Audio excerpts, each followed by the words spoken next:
I often say I can't hire the women who don't apply. This is how I reacted some years ago when the human resources team, HR team came to me and they were on my case the entire week. And they wanted me to hire a woman candidate for a role in my team. Very familiar scenario for all managers, particularly who lead a team. Nothing special about it, you would think. But this was going on for some months, and I was at my wits' end because I just could not do what was being asked of me. And nobody wants to mess up with HR. So, long story short, and this was not a unique case because every other manager was also facing the same, you can say, quote unquote, pressure. But the bottom line is that you can't really hire somebody who doesn't apply. And we realized sitting with HR in that organization about 10 years ago that for the five applications that had been shortlisted, only one woman was there, and she actually did not meet the criteria, technical criteria. And this is when we started thinking very, I would say, intently about um, the diversity agenda that we had. It was not enough to talk about it. We had to go and do something about it. And that was the start of my journey into seriously taking this topic and actually doing something about it. Till then, friends, it was something that everybody had to do. It was spoken about, and I have no hesitation in confessing that I had not taken it seriously enough. And that's when I realized that this is not going to change unless we are going to change the supply line, right? So if the supply is there, you can then hire on merit. So all this discussion around merit and all applies only when you have enough on the table to select from. So with that introduction, friends, my name is Anshuman Tiwari, and this is your show Manage Better. This is episode 84 today, and on a very, very important topic. We will be talking about diversity and inclusion across the workplace. Of course, I am very, very conscious that this is not the only topic, related topic. We will focus on gender today, but there are, more gender types which respond to a gender call. But we are focusing today on this thing. It is my inability to cover all topics, and at some point in future, I will try and cover more things. As many of you know, I've been running the show for 3 years now, and this is the 84th episode where a lot of guests who can make our lives better have graced the show. So, with my gratitude to all of them, a little bit about me. I'm a senior executive at a large IT services firm and have spent a career in quality and excellence areas. I'm a fellow of the American Society for Quality and a LinkedIn top voice for over about 2 years or so. This show was designed more as a show where we can help mid career professionals get better at what they do. And as the episodes continued, we could find topic after topic which could actually help mid career professionals. So, do me a favor, if you like the show as you go along, yeah, give me a follow on LinkedIn and or a subscription at YouTube, where this show will also be available. That will mean a lot to me because I can tell you that it takes a lot to bring these live shows to you all. And the least I expect is some kind of a thank you with a follow so that the next time there is a show, you get an alert, right? So it's for you. Okay. Moving on. So we already said that this today's topic is more about diversity, equity, and inclusivity at the workplace, and this is an important topic. And to peel this onion for us today, I have a guest, Anita Bhogle. Anita is a partner at ProSearch Consultants and the recent author of Equal Yet Different: Career Catalyst for the Professional Women. So, right up, I am reading this book just towards the end now, but quite fascinating book. She's also the co-author for The Winning Way: Learning from Sport for Managers, and a little bit about her company before I bring her on the live feed. ProSearch is a sport-based consulting firm where Anita and Harsha, her husband, run a motivational workshop called The Winning Way. Uh, and this is also, by the way, a book, right? I think now in the second edition. So the same title for another book. And in 2011, Anita set up Biz Pundits, then India's first digital learning content library for managers. It had video clips from top industry leaders and practical aspects of management. And I would say way before its time in a way, right? So she might not agree, but today, if that was available, people would lap on. So, but it did really well, and eventually was acquired by a leading tech platform. She has earlier worked with FCB Ulka and is an alumnus of IM Ahmedabad 1985 batch. So let me invite her to the stage. Namaste, Anita ji. Thank you very much for Yeah. joining. And any opening comments before we get deeper into the questions that I have planned for you? Yeah. So, hi, Anshuman, and thank you for having me on your show. And I've done a lot of podcasts around the book, but I'm particularly happy to be part of this one because your show is called Manage Better. And my book is all about managing women's careers better. And though, although it's a book about women's careers, it's not a book only for women, because I think anybody who is invested in a woman's career, whether it is a parent or a spouse, or a colleague, a boss, and of course the women themselves, really, there's so much to be done to see that women reach their potential. So it's a book really for anybody who is invested in a woman's career. And like you said, it's my second book. The first one came out of work that we did for over 2 decades. This one is a topic that is close to my heart. So I'm not from HR, so you needn't avoid me, like you said earlier, or needn't be afraid of me. But it's a researched book, and it's something that I'm pretty proud of. So No, happy to share with you that both my books are national bestsellers. I don't see myself as an author. I think I'm more a content creator, but that's how it is. no, it certainly is. And I've already, during the planning for this episode or show, I've spoken to quite a few people, and some had read the book already, and some were reading, and they said that this is something worth talking, because most other topics on this are either very academic or just making it too broad for any action to be taken.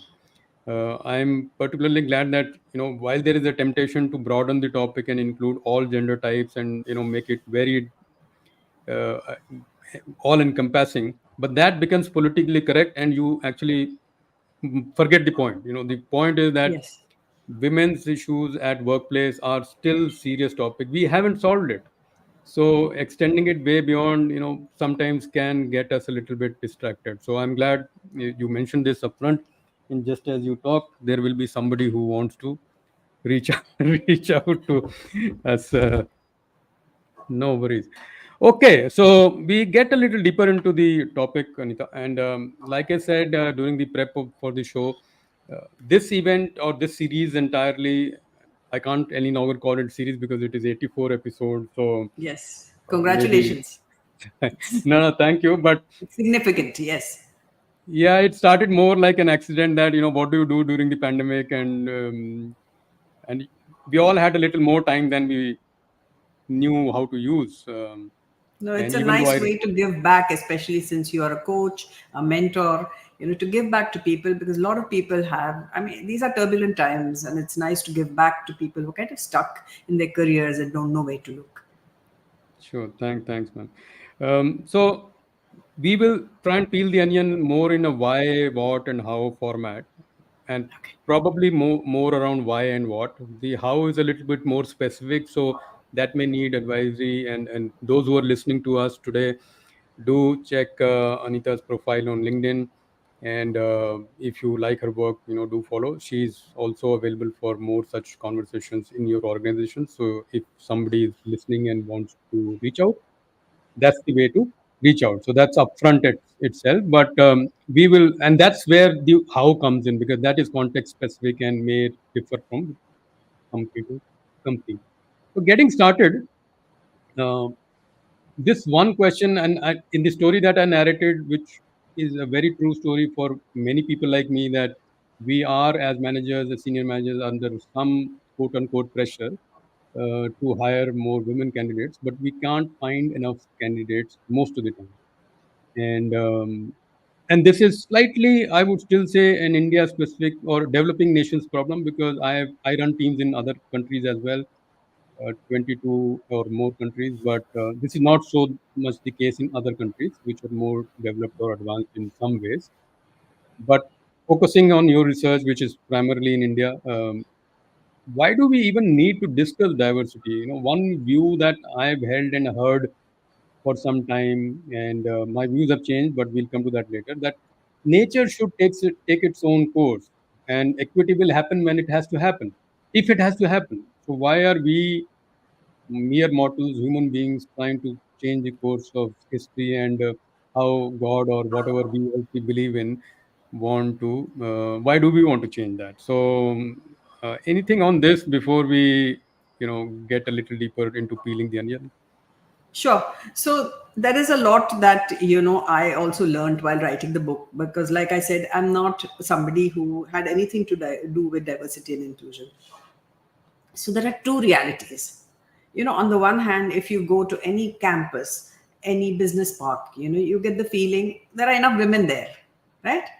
And any professional course, and my research is limited to people who've done professional courses. So whether it's doctors, engineers, architects, B school people. So everywhere you go, you feel there are enough talented, qualified, hardworking women. The second thing is, if you look at, let's say, consumer categories, the woman is really a big decision maker, or at least a key influencer in most of these categories. So no longer is it consumer is king, consumer is queen. So that is also, one of the realities. Also, and people have done so much research on diversity, and it has consistently pointed out to the fact that, diverse companies are happier companies, more productive companies, innovative, better place to do, to take decisions and things like Yeah, that. yeah, So really, there should be no argument. But the other reality is that we have very few women in leadership roles, or in decision making things in industry fora. You hardly have women. So even in companies where there are numbers, there is not much voice, not much influence of women. So yeah, people are, like you talked about targets earlier. Yes, people are making the numbers, but if you see, really, a lot of the women are in support functions. There is this perception also that, women are not leaders. The default leadership model is male. Yeah. So women are really in support functions. You look at the funding that's going to startups which have women founders, abysmal. yeah, So there is a problem. There is a problem. Unfortunately, it's a problem that's not very urgent. It's not a problem that is bothersome or inconvenient, because anyway the male pool is pretty large. yeah, So that is really something that one wants to do, and in a lot of places it is more for compliance. People treat it like that it's something that HR should do. It's something that you should feel good about, and it's being done globally, so we should also be this. But actually there is a business case for it, and if it's treated like that, then I don't think it should be an issue. So which is what requires discussion. It's interesting you talked about not having enough women, or the pool is small. We'll come to that, I guess, somewhere yeah. in the We will, conversation. and I'm glad you present it in a non-politically correct, not necessarily politically incorrect, but otherwise, in most conversations I have, Anita, is that we just try and beat around the bush and don't come to the core. The core is that there are not enough women in leadership positions, and anybody who has had a little bit education in science, even till class 10, will tell us that if you want this outcome, you have to prepare the supply line.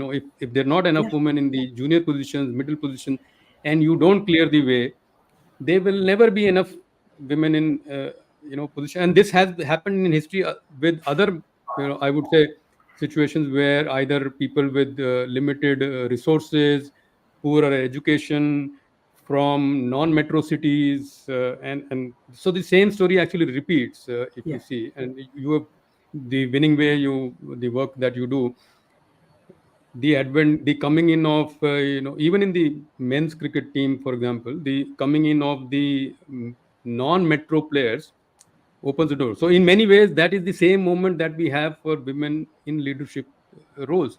If we get one, if we get more, then the door opens wider, and more can happen.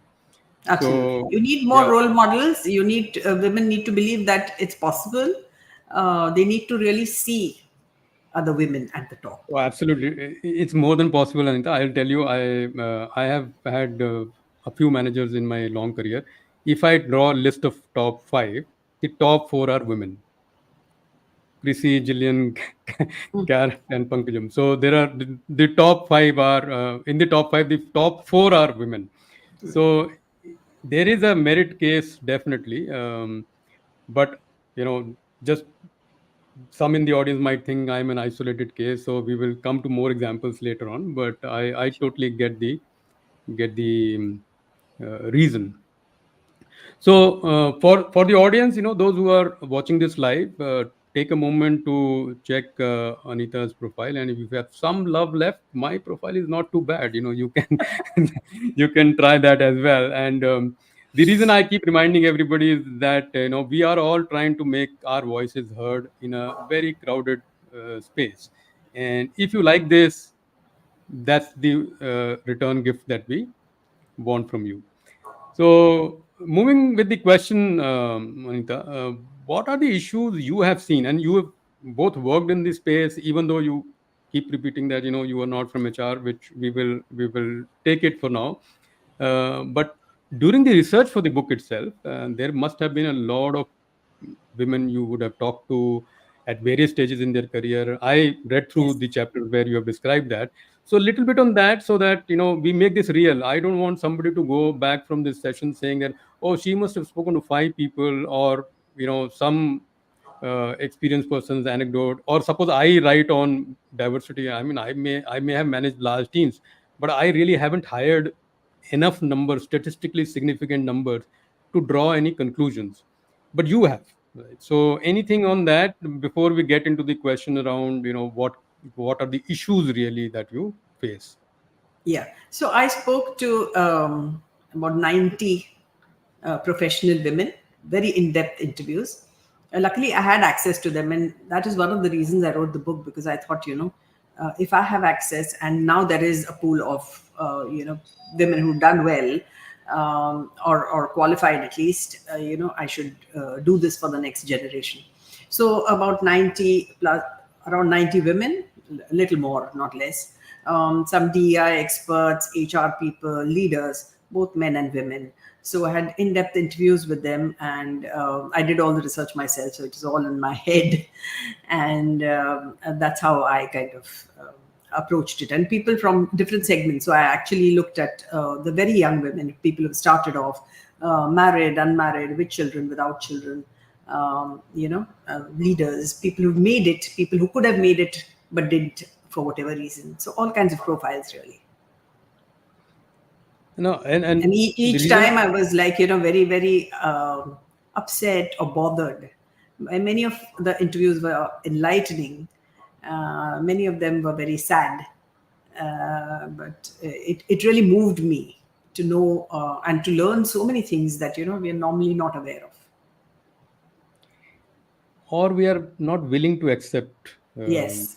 In my long career, I have had many situations where I have found that the facts were screaming, and like the fact around that, not enough women were applying, which is a fact to demonstrate the limitations.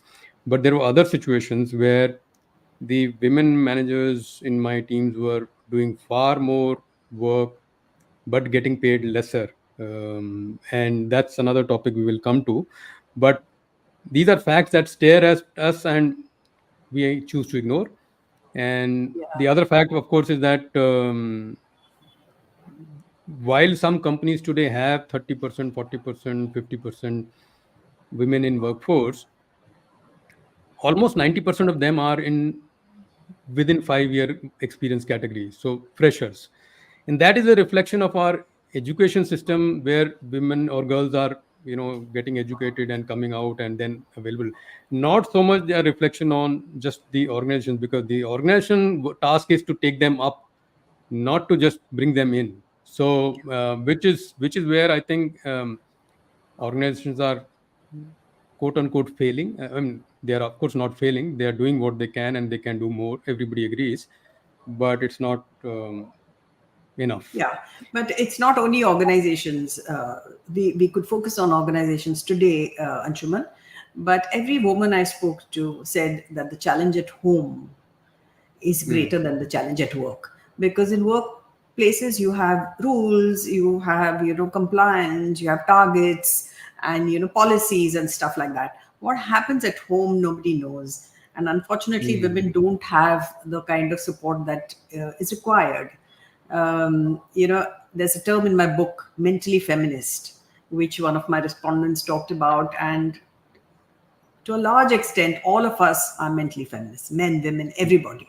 People who think, we are progressive, we are liberal, we are, हमारे यहाँ तो नहीं होता है. Our Hmm. organizations are also like that, that no, look at all the women around us.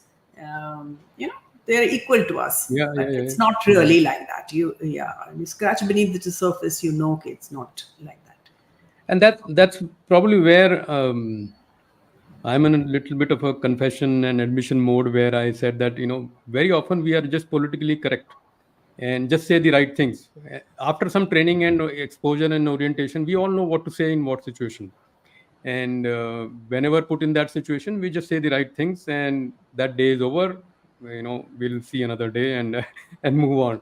But this can't continue, and that's one of the reasons why this is the second episode in the same space. I did one recently where there were discussions around issues women face around harassment and other topics, which is even more serious than this. But today I want to just focus on broadening the leadership pool, and that's why this conversation.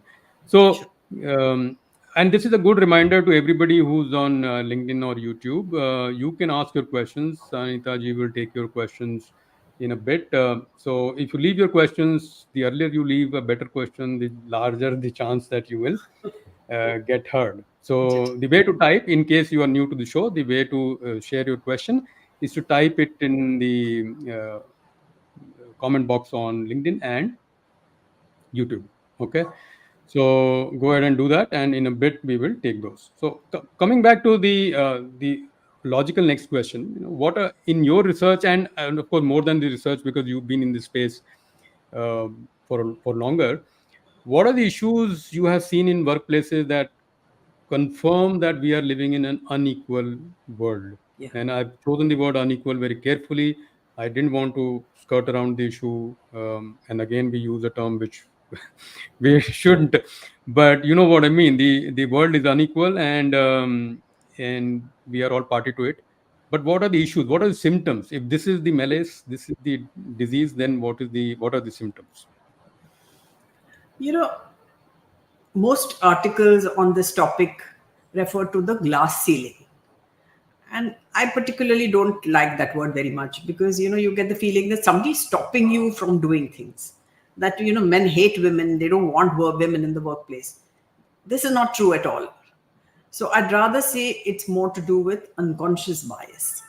And because we are all part of the same kind of patriarchal setups, the same kind of conditioning, men and women are equally responsible for this. So that's the first thing I want to say.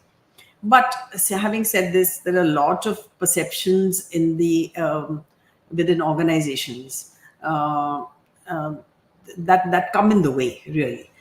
So a big perception, and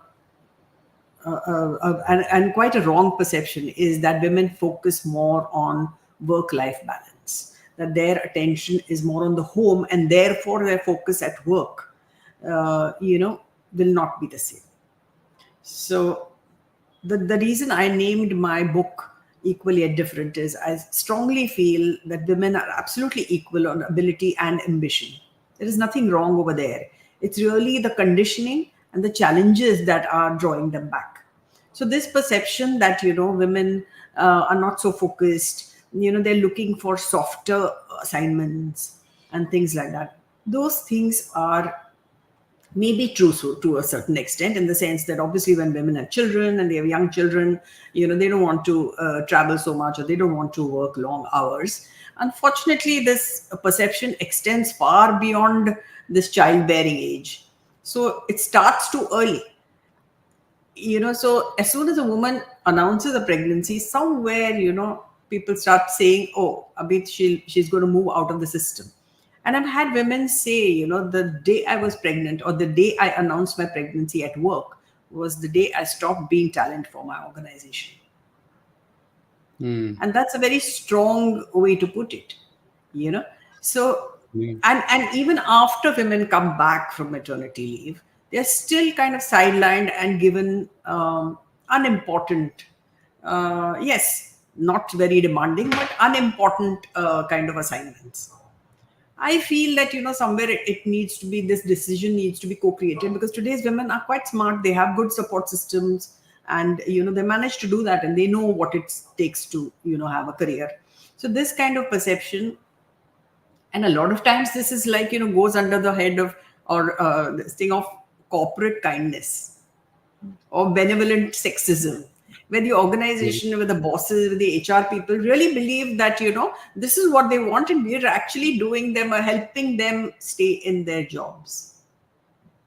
Yeah. So this is one of the things that definitely comes in the way. So typically women are not given profit and loss roles. They are not given factory postings. They are not given, difficult markets.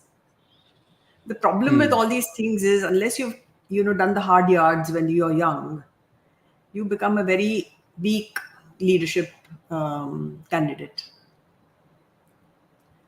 So, Yeah, and and added to that, women, I feel, are poor networkers. hmm. So it's an unequal world, because if they are doing twice, double duty at home and work, then they are not in a position to do all this networking and things like that, which is why they are not doing other important work, let's say in industry fora, or going to conferences, publishing papers. This becomes a little less because they don't have that. And because of that, again, if they are told that unless you do this, it's not going to happen. So in a way, a lot of things are not gender just, and it is an unequal world. Take for example paternity leave. Good policy, right? But men Hmm. apparently have so much FOMO that they don't want to do it.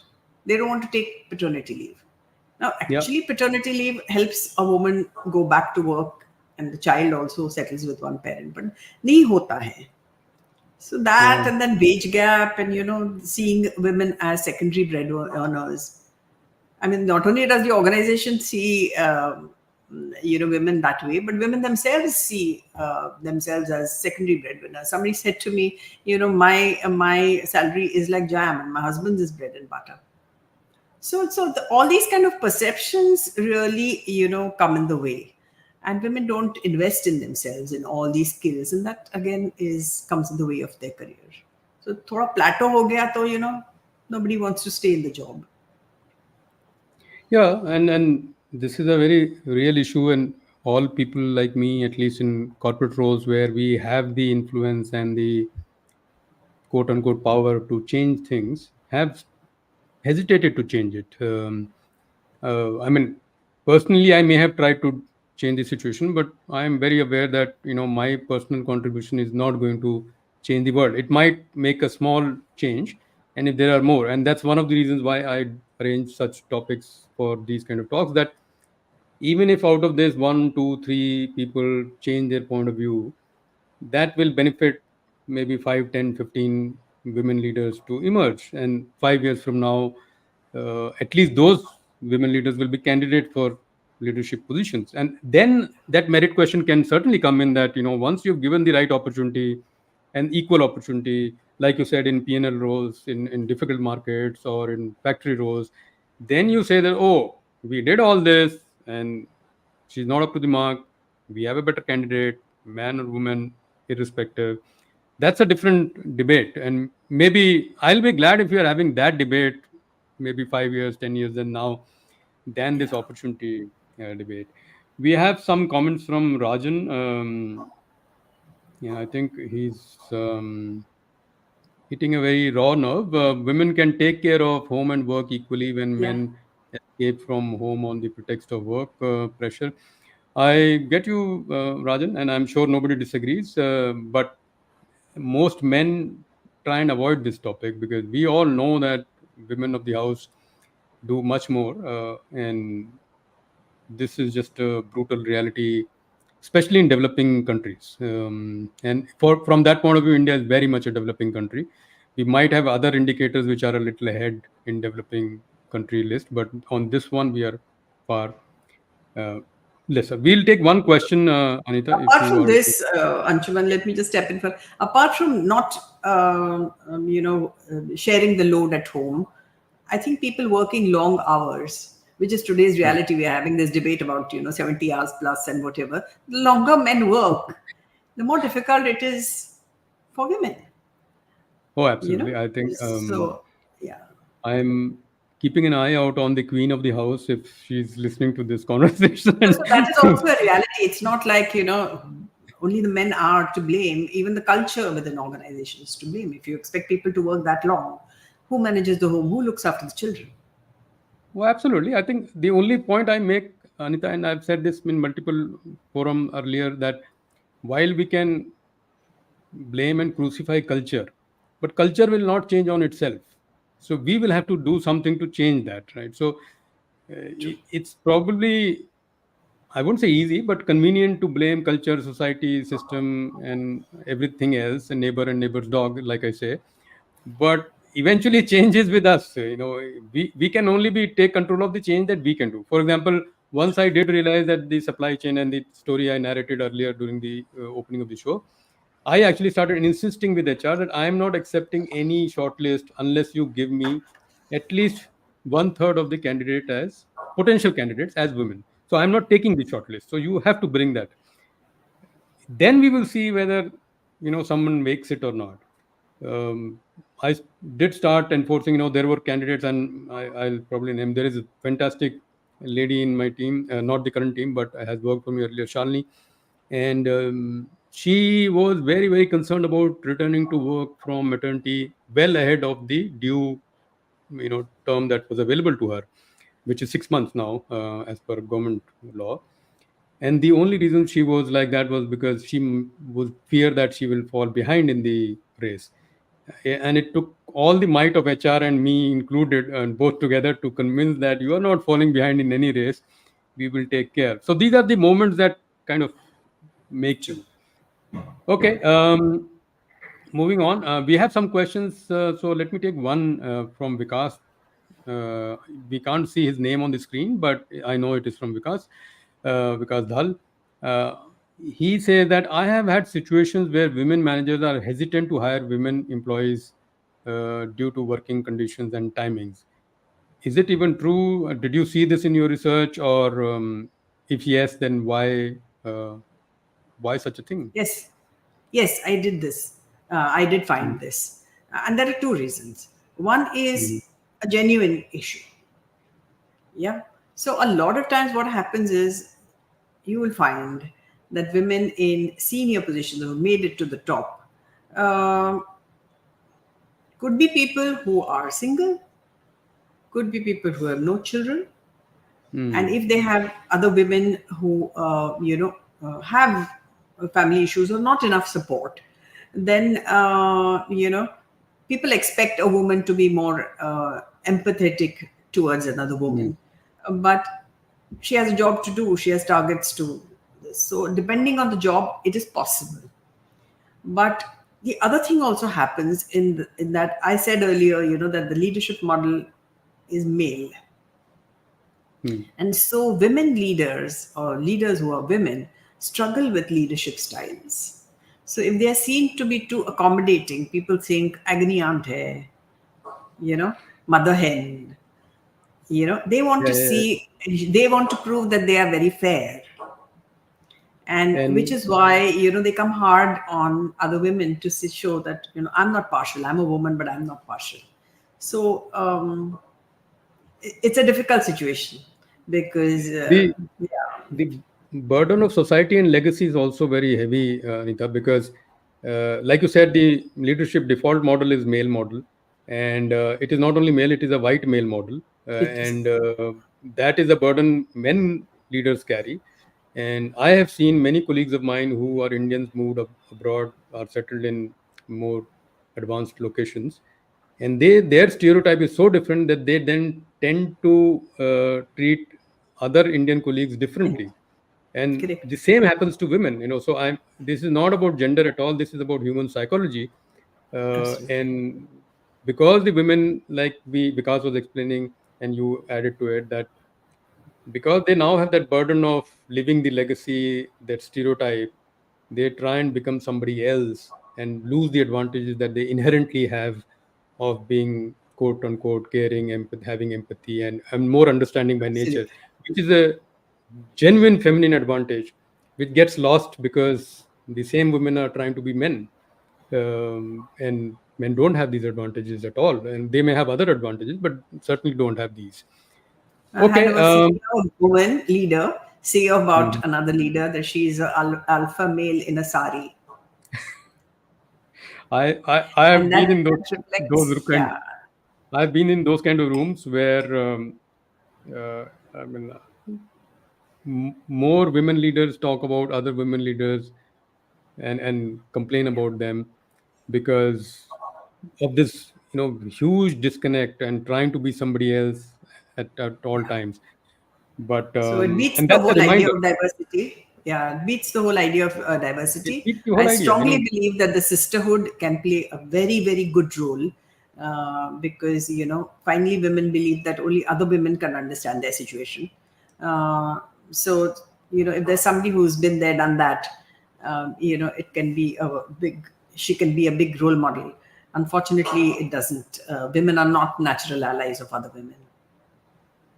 So that brings me to a question, natural question. Since you made a soft yet very strong statement that women are not natural allies for other women, and coming from you and with the background you have and the research you've done, I attach a lot of merit to this statement. Why does this happen? What can women do, and in a more positive sense, what can women do to be better allies and improve the situation that we are in as a society? The way a woman's career is, most of the time she's very dependent on the support system, and it's a very kind of a balancing act. And there is bound to be pressure at work. A lot of times, when women go through pressure at work, there are other people who say, why do you need to work? So there are these external voices which say, why do you need to work if you cannot manage? Or if it's like, going is, it's as if like, you're only working for the money. No, I mean, you're working for so many other things, but people do ask insensitive questions like that. Now, at times like this, you really need somebody just to tell you that this will pass. Just hang in there. And everybody goes through, if you're taking a flight, you can't expect no turbulence, right? So if you have a career of 35, 40 years, there will be pressure sometimes. So you need that voice, a sane voice, or somebody who will tell you that you just hang in and don't take a decision, don't throw away your career in a hurry.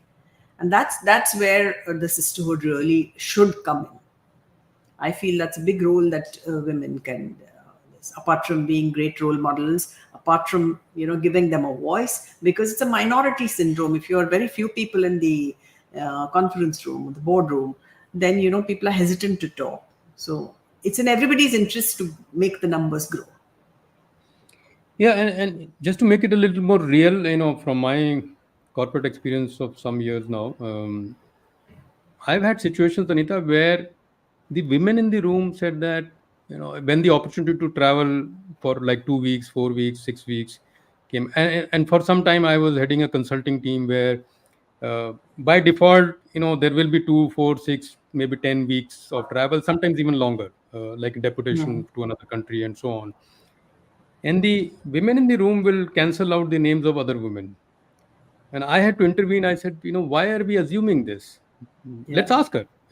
And if, of course, she needs to be there for some family reason, XYZ, we will leave that choice to her. But let us not decide in this room with our prejudices, and decide for her. And I will tell you, 9 out of 10 times, all the women we asked always said yes. They said Yeah. it will be difficult, but I will find a way. And then, Yeah. of course, there were colleagues and others who kind of helped out. So you're right. And your research also shows this, that if women could help other women a little bit, and this is not asking for any favor to anybody, it is just to make tilt the balance of the society a little bit. um, Yeah. uh, One of the previous speakers on this episode, on this same topic, Vanaja Pillai, is in the room. And I know Vanaja well, but she's asked a question which will take a little bit to read. So um, I do believe this is changing quickly and significantly. So good. In the last few years that I've been running women, so Vanaja runs many such leadership and particularly focused around diversity kind of programs. I see many more women wanting to give back and help nurture and mentor other younger women. And she herself is an example. We are classmates from MBA, so she's in a position where she can now help. I have never been refused time from many senior women. Yeah, fantastic. I think so. We're glad, Vanaja. Thank you for sharing this positive uh, slant to the situation. Yeah, I'm happy to And see that, Vanaja. And obviously, you seem to have more, experience than me. But even I was under the impression that this was true. And then somebody told me that. I said, there are so many women who are mentors and this and that. They said, as long as the other woman is not in a threatening position, she doesn't that offer any and threats. But whatever, I hope the things will improve, and we'll see a better world. And for context, Vanaja works in the advertising space. So, Okay.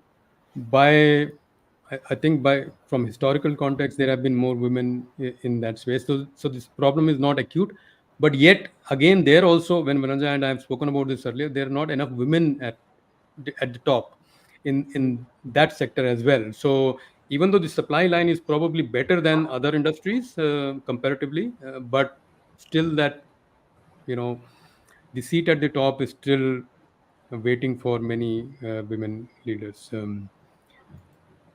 With that, the obvious question now is that how can men help? So women can, of course, help each other, Yes, and but and how help can men? themselves as well. Yes. Women can So help themselves as well, because a lot of times women feel very entitled. That yes, I'll take the softer option. I have this cushy job that's not very demanding, and if you want to be an equal employee, then you need to leave your gender at home, I think. that So is very really and well said. invest in your career so that you become more kind of a strong candidate. But yes, men can are the interesting piece in this whole thing, because I really believe that while men are a big part of the problem, they're also a big part of the solution. And there are small things that men can do um, to help their wives, or to help other women in the family, or even colleagues. So I think very basic things like sharing the load, and taking paternity leave, so that the woman gets a little more time to invest in her career and to kind of settle down and things like that. And of course, opening in a mind so that they walk the talk. They're not just mentally feminists. But I think there are other men also who can help, colleagues who can, call out the bias, who can be allies in a way. Mm. Even if you look at something as extreme as Me Too, a lot of people, when all the news came out, people would say, yeah, we always knew this. What did you Mm. do? Didn't do anything, right? So just knowing it is no use. So there are a lot of things where women get talked over, ignored, and things like that. And if you have people who are allies, that really helps build confidence. But I think the biggest role is of the boss. Yeah. That is what I found, because often women just need small things like a little encouragement, a little nudge, a little challenge here or there to say you can do it. you know and there, and you can do it, because the self doubt, this imposter syndrome and all is, of course, happens. And apart from that, work life balance and things are things that are always on a woman's mind. But a boss who's good, an organization that is good, is a much bigger motivator for a woman, a much bigger enabler than money. You will find that you know attrition levels of women in organizations that they are happy with is much lower. They don't just jump for money. If everything else is good, the working conditions are good, the team is good, they feel valued, they feel heard, then they don't change jobs so easily. That I can certainly vouch for, and I've run large teams, Anita. So I mean, I don't want to make it a statistic because that will be probably unfair. But certainly, I see that as a business case as well. So if anybody is looking for, you know, taking action in on diversity topics as a core business topic, that also makes Yes, sense. So right, so even if you forget everything absolutely. else and all the hyperbole around, men being equal or women being equal or better or X Y Z, if you leave all that aside as well, and the core issue is that it actually makes even business sense as well. So and while you were narrating this, and normally don't share this, but I think it's important to share this more as a in support and what men can do. And unfortunately, I have to use my own example in this case, Anita, but I didn't intend to. But some years ago, we had a case, and I've in a long career, I've had some cases where women were harassed in either my team or other teams, and I was in a position of power to take some action. And in one case, we chased this man down to hell and made sure that he not only left the company, and eventually he had to leave the country because there was police involved, there was other involvement. I didn't leave it for 1 year. And HR came back to me and said that, why are you doing this? Because this case is over. Nobody will know. It is all confidential, top secret. I said, no, there are two people who know, the woman who's harassed and me. And all this talk of supporting our women candidates and all is all eyewash if we don't do this now. So I've very proudly held on to that experience as a guiding light in my career, that we did not. And I must compliment HR, because normally the HR only gets the brickbats and the jokes, corporate jokes are always on HR, but they supported till we closed that topic, and the guy was completely wiped out in many ways. He paid a price. Unfortunately, I'm sure his family also had to pay a price because we took a lot away from him, and maybe the women in the family had to pay that price as well, which is the only regret I have from that situation. But that's the way the world is. Yes. So that is something I share whenever somebody asks me what can men do. Men can do a lot, and this one action has made sure that in that team, in that organization, uh, because people get to know. People may not get to know You the set an details. example, yes. People get to know enough to know that you can't get away with this, and more importantly, the women feel supported and safer. And then when you say that, then they feel more equal, that is true. Okay, we are coming towards the end to the this episode. We have some questions, but I think some of them we have covered, Anita. The questions around what can Okay. women do, what can men do. So, but we still have 5 more minutes or so. So, people, if you have some questions that you want to ask, you can. Um, so, Rajan is completely at it today. I need to speak to him, but he's making a good point that men need to recognize that there is always a woman behind them. Yes, and I think, Rajan, the situation is the same for women as well. So, uh, Yes. the proverb around every successful man has a woman behind is actually even reverse in reverse also true, right? So it's just that it is not acknowledged enough, and we don't have to acknowledge, but it's high time we forget and get over this who gets the credit part. The society gets the credit, and if we both can flourish. So, Anita, in case somebody wants to reach out to you after this episode and because you do speak at corporates Yeah. and such forum. How do they get in touch with you? What can they do? I think LinkedIn is the best way to approach. Better Cool. than better than a So mail or something like there that. you go. Otherwise, yes, I think anybody can reach out, uh, write to me, ask me more about the book, or if there is anything I can do to help organizations. I'd be very happy to do that. Sure, thanks a lot. And that is a quick reminder for everybody. This is the book that we've been talking about so I'll cover my face with this. So this is the book that we are talking about. And of course, the book is only a statement, you can say point in time thing, but the issue is larger and needs more conversation around this. And talking about a book, Anita, reminds me, I usually ask this question to most of my guests, that what else are you reading today or these days? Maybe on this topic, maybe something else, but anything that you could share with our audience as a book recommendation of any kind. I'd love to read more fiction, Anshuman, but I, I just moved house and so I've been kind of caught up with that. So the only reading is work related. So I'm in the middle of two books.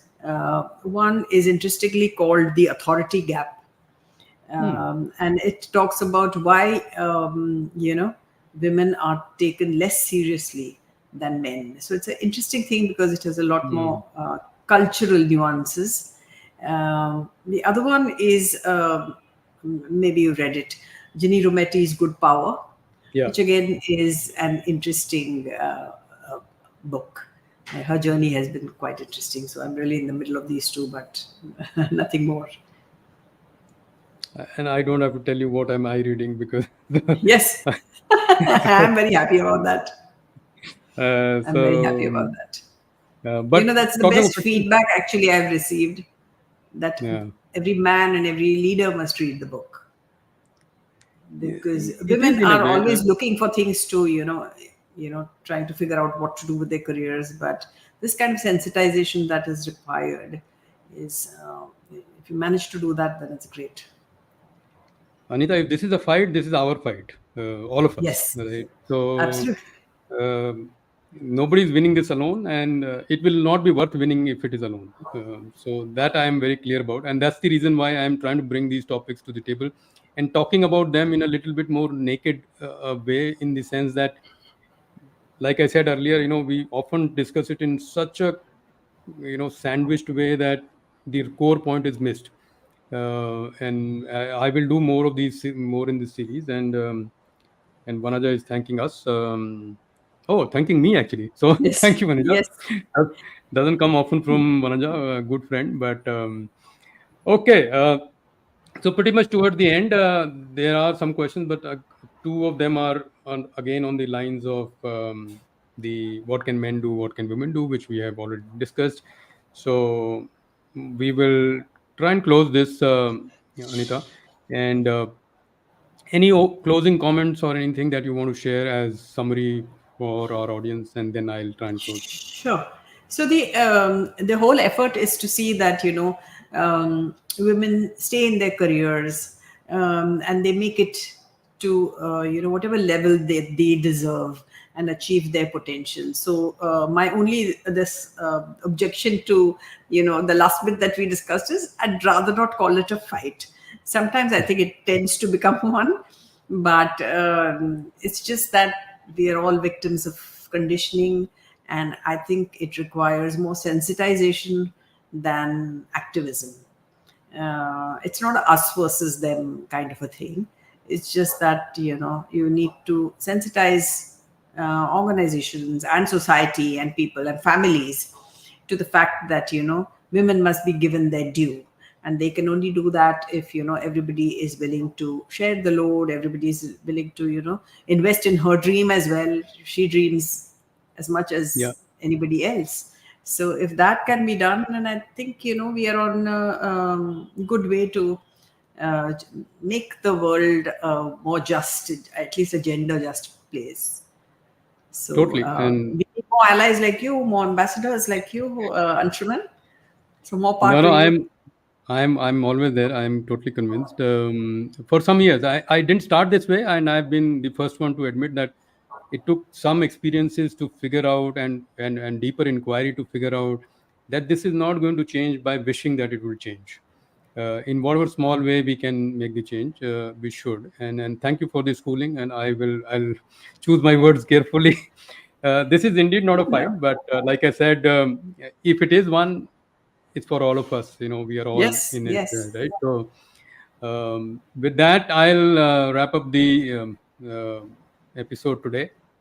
The Many of us know that I took a like 6 week break for work and travel reasons, and toward the end of the year, I will again take a small break, and just to make sure that there is some audience when I return in the new year, because toward the end of the year, hardly anybody turns up on LinkedIn lives. And there is one change going forward in the episode, that this will primarily become a LinkedIn only live show. I will take off the YouTube version from the live, and it will be only available as an edited version on YouTube later. That works better on YouTube. No other reason. It's not about algorithm or anything else. It's just that on YouTube, 1 hour videos don't work that well. So we will make that change in 2022, and look forward to more guests. One more announcements. I've discussed this earlier on the show, that I am compiling all the book summaries. So Anita, I actually write a book summary almost every Monday for Okay. over 2 years now. So for the 2022, about 50 to 50 summaries, I have prepared it in a And where are they compiled. posted? They are posted on LinkedIn. On So LinkedIn itself. Okay. on LinkedIn every Monday for almost 2 years now. So the I look forward. 2022, yeah. So maybe tomorrow's hopefully will be the Diary of a CEO by Stephen Bartlett. Okay. So that kind of thing. But the announcement, of course, was that I had some demand that it should be compiled into one kind of a readable booklet kind of a form. So that is now ready and will be available in January. And for the first time, I will price something. So it will be at some price. I've been doing a lot of free stuff, but I hope people will understand that it takes time and effort, and some small compensation is useful. So with that, Anita ji, thank you very much for this episode, and it was a pleasure talking to you and knowing your point of view. And I'm really glad that you could present it in a manner in which all of us can understand, and it doesn't remain an academic university topic which cannot be made real. So the lesson I take back from this episode is that this is for all of us. We can make it real. These are the small steps we can take. Both men and women can take steps, and we can make this better. We don't have to wait for 200 years for the gap to come or get equal. We won't be around for that. But like I always say, don't set your goals so far away that you can't really achieve so some smaller goals like you shared with us. Really delighted we could get this episode canned. So thanks a lot, and looking forward to more such episodes, and all the best for you. Thank you again, Anshuman, for having me. Yeah, and thank you for the Thanks. interesting conversation. Same here. Thanks a lot. I'll go off stream.